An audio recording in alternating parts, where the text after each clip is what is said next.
കണക്കുകളിൽ പലതും ഇനി പഴങ്കഥയാണ്. ആദ്യ ബാറ്റിങ്ങിന് തുണക്കുന്നവർക്ക് മുൻതൂക്കം നൽകുന്ന നരേന്ദ്രമോദി സ്റ്റേഡിയം പതിവ് തെറ്റിച്ചില്ല.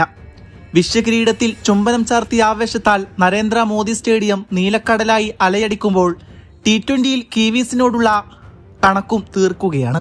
ഈ ഫൈനൽ മാമാങ്കത്തോടെ ഇന്ത്യക്ക് കടക്കേണ്ടത് എണ്ണമറ്റ കടമ്പകളായിരുന്നു. T20 വേൾഡ് കപ്പ് വേദികളിൽ ന്യൂസിലാൻഡും ഇന്ത്യയും നേർക്കുനേർ വന്നപ്പോഴൊക്കെ വിജയം കിവീസിനൊപ്പമായിരുന്നു. 3 തവണ ഏറ്റുമുട്ടിയപ്പോൾ 3 മത്സരങ്ങളിലും ഇന്ത്യക്കായിരുന്നു തോൽവി. 2007 10 റൺസിനും 2014 47 റൺസിനും 2021 8 വിക്കറ്റിനുമാണ് ന്യൂസിലാൻഡ് ഇന്ത്യയെ പരാജയപ്പെടുത്തിയത്. മാത്രമല്ല, ഇന്നേ വരെ ഞായറാഴ്ച ദിവസങ്ങളിൽ കളിച്ച ലോകകപ്പ് ഫൈനലുകൾ ഇന്ത്യ വിജയം കണ്ടിട്ടില്ല. ഇന്ത്യയെ സംബന്ധിച്ചിടത്തോളം നരേന്ദ്രമോദി സ്റ്റേഡിയം നല്ല ഓർമ്മകളല്ല നൽകുന്നത്. 2023 എതിരാളികളെ നിരായുധരാക്കി ഫൈനലിലേക്ക് പ്രവേശിച്ചെങ്കിലും കങ്കാരു പടക്ക് മുമ്പിൽ അടിയറവ് പറയേണ്ടി വന്നതെല്ലാം ഇതേ സ്റ്റേഡിയത്തിലായിരുന്നു. എഴുതിച്ചേർത്ത പല കണക്കുകളും തിരുത്തിക്കുറിച്ചുകൊണ്ട് ഇന്ത്യൻ താരങ്ങൾ കളിക്കളത്തിൽ അടരാടി. വലിയ വേദിയിലും അതിശക്തമായ സമ്മർദ്ദത്തിനിടയിലും അഭിഷേക് പുറത്തെടുത്തത് അതുല്യമായ ആക്രമണ ബാറ്റിംഗ് ആയിരുന്നു. മികച്ച തുടക്കമാണ് സഞ്ജു അഭിഷേക് സഖ്യം ഇന്ത്യക്ക് നൽകിയത്. 98 റൺസാണ് ഇരുവരും 1-ാം വിക്കറ്റിൽ ചേർത്തത്. മത്സരത്തിന്റെ തുടക്കത്തിൽ തന്നെ ന്യൂസിലാൻഡ് ബൗളർമാർക്കെതിരെ നിർഭയമായി ആക്രമണം അയച്ചുവിട്ട അഭിഷേക് പന്ത് കണ്ടാൽ അതിനെ അതിർത്തിക്കപ്പുറം എത്തിക്കുമെന്ന ആത്മവിശ്വാസത്തോടെ കളം നിറഞ്ഞു. വെടിക്കെട്ട് തുടക്കമായിരുന്നു അഭിഷേകിന്റെ ഇന്നിംഗ്സ്. വെറും 18 പന്തിൽ തന്നെ അർദ്ധ സെഞ്ചുറി തികച്ച് അദ്ദേഹം പുതിയ ചരിത്രം കുറിച്ചു. ഇതോടെ T20 ലോകകപ്പ് ചരിത്രത്തിലെ ഏറ്റവും വേഗമായ അർദ്ധ സെഞ്ചുറി എന്ന റെക്കോർഡ് താരം സ്വന്തമാക്കുകയായിരുന്നു. ഇതിനു മുമ്പ് 19 പന്തിൽ അർദ്ധ സെഞ്ചുറി നേടിയ ദക്ഷിണാഫ്രിക്കൻ നായകൻ മാർക്രത്തിന്റെ റെക്കോർഡാണ് അഭിഷേക് മറികടന്നത്.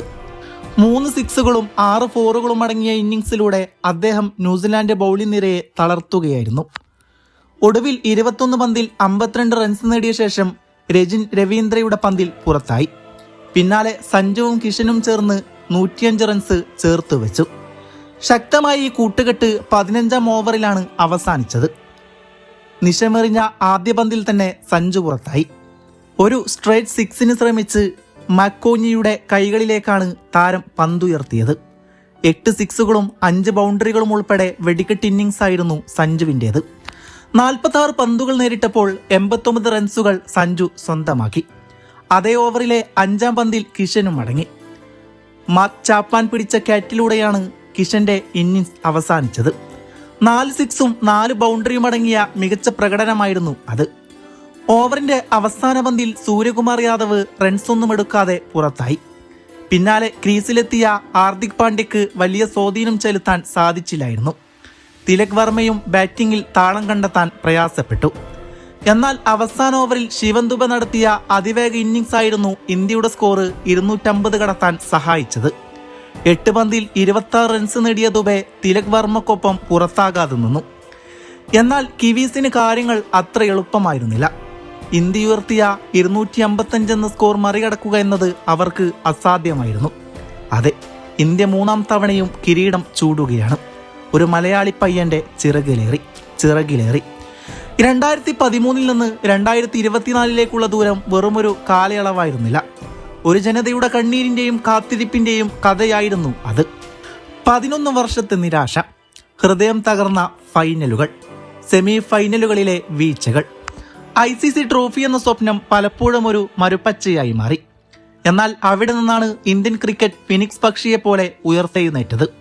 ഇന്നവർ വെറും കളിക്കാരല്ല, പരിമിത ഓവർ ക്രിക്കറ്റിലെ ചോദ്യം ചെയ്യപ്പെടാത്ത രാജാക്കന്മാരാണ്. ഏകദിനവും T20യും അവർ പൂർണ്ണമായും തങ്ങളുടെ കാൽക്കീഴിലാക്കിയിരിക്കുന്നു. 2024 രോഹിത് ശർമ്മയുടെ നേതൃത്വത്തിൽ അവർ ആ T20 ലോകകപ്പ് ഉയർത്തിയപ്പോൾ അതൊരു പുതിയ സാമ്രാജ്യത്തിന്റെ തുടക്കം മാത്രമായിരുന്നു. പിന്നീട് നമ്മൾ കണ്ടത് ചരിത്രത്തിന്റെ പുനർനിർമ്മാണമാണ്. 2025 ചാമ്പ്യൻസ് ട്രോഫിയിലും ഹിറ്റ്മാന്റെ പടയോട്ടം തുടർന്നു. വീണ്ടും ഇന്ത്യ ലോക നെറുകയിൽ. തൊട്ടുപിന്നാലെ ഏഷ്യ കപ്പിൽ എതിരാളികളെ നിഷ്പ്രഭമാക്കിക്കൊണ്ട് അവിശ്വസനീയമായ ആധിപത്യം നമ്മൾ കണ്ടു. എതിർ ടീമുകൾക്ക് ഒരവസരം പോലും നൽകാതെ ഇന്ത്യ കളം വാണപ്പോൾ അത് ക്രിക്കറ്റ് ലോകത്തേക്കുള്ള ഒരു മുന്നറിയിപ്പായിരുന്നു. ഈ പടയോട്ടം അവിടെയും അവസാനിച്ചില്ല. ഇന്ത്യൻ വനിതകൾ ചരിത്രത്തിൽ ആദ്യമായി ICC ലോകകപ്പ് മുത്തമിട്ടപ്പോൾ അത് ഭാരതത്തിന്റെ പെൺകരുത്തിന്റെ ഉജ്ജ്വല പ്രഖ്യാപനമായി മാറി. പിന്നാലെ വന്ന അണ്ടർ 19 ചുണക്കുട്ടന്മാരും ലോക കിരീടം ചൂടി ഇന്ത്യൻ പ്രതാപം വാനോളമുയർത്തി. ഒരു രാജ്യത്തെ ക്രിക്കറ്റ് സിസ്റ്റം മുഴുവൻ ഒരേ താളത്തിൽ ലോകം കീഴടക്കുന്ന കാഴ്ചയാണ് നാം കണ്ടത്. ഇപ്പോഴിതാ 2026 T20 ലോകകപ്പും ഇന്ത്യ സ്വന്തമാക്കിയിരിക്കുന്നു. ഒന്ന് ചിന്തിച്ചു നോക്കൂ. കഴിഞ്ഞ 5 ICC ലിമിറ്റഡ് ഓവർ ടൂർണമെന്റുകൾ അവിടെയെല്ലാം ഒരു ടീം മാത്രം കിരീടം ചൂടുന്നു. ക്രിക്കറ്റ് ചരിത്രത്തിലെ സുവർണ കാലഘട്ടമെന്ന് വിശേഷിപ്പിക്കുന്ന ഓസ്ട്രേലിയയുടെ പഴയ ഇതിഹാസ ടീം പോലും ഇങ്ങനെ ആ ആധിപത്യം സ്ഥാപിച്ചിട്ടില്ല. ഇത് വെറുമൊരു ജയമല്ല, എതിരാളികളുടെ മേലിലുള്ള അശ്വമേധമാണ്. അനുഗ്രഹ ജീവികളെപ്പോലെയാണ് ഇന്ന് ഈ ഇന്ത്യൻ ടീം കളിക്കുന്നത്. 2022 രോഹിത് ശർമ്മ ദിനേശ് കാർത്തിക്കിനോട് പറഞ്ഞ ഒരു കാര്യമുണ്ട്: നമുക്ക് മാറണം. ആ മാറ്റം എന്താണെന്ന് 4 വർഷങ്ങൾക്കിപ്പുറം ഇന്ന് ലോകം കാണുന്നു. ഉലയാത്ത ഒരു ക്രിക്കറ്റ് സാമ്രാജ്യം പടുത്തുയർത്തി ലോകത്തെ മുഴുവൻ അടക്കി ഭരിക്കുന്ന ഒരു പെർഫെക്റ്റ് മാറ്റം. ഉഭയകക്ഷി പരമ്പരയായാലും ICC ടൂർണമെന്റുകളായാലും ഇന്ന് പരിമിത ഓവർ ക്രിക്കറ്റിൽ ഇന്ത്യ എന്ന ഒരൊറ്റ ശക്തി മാത്രമേയുള്ളൂ. ഈ സമാനതകളില്ലാത്ത നേട്ടത്തിന് നമ്മുടെ പ്രിയപ്പെട്ട ഇന്ത്യക്ക് ഹൃദയം നിറഞ്ഞ അഭിനന്ദനങ്ങൾ. നിങ്ങൾ ഞങ്ങളുടെ അഭിമാനമാണ്.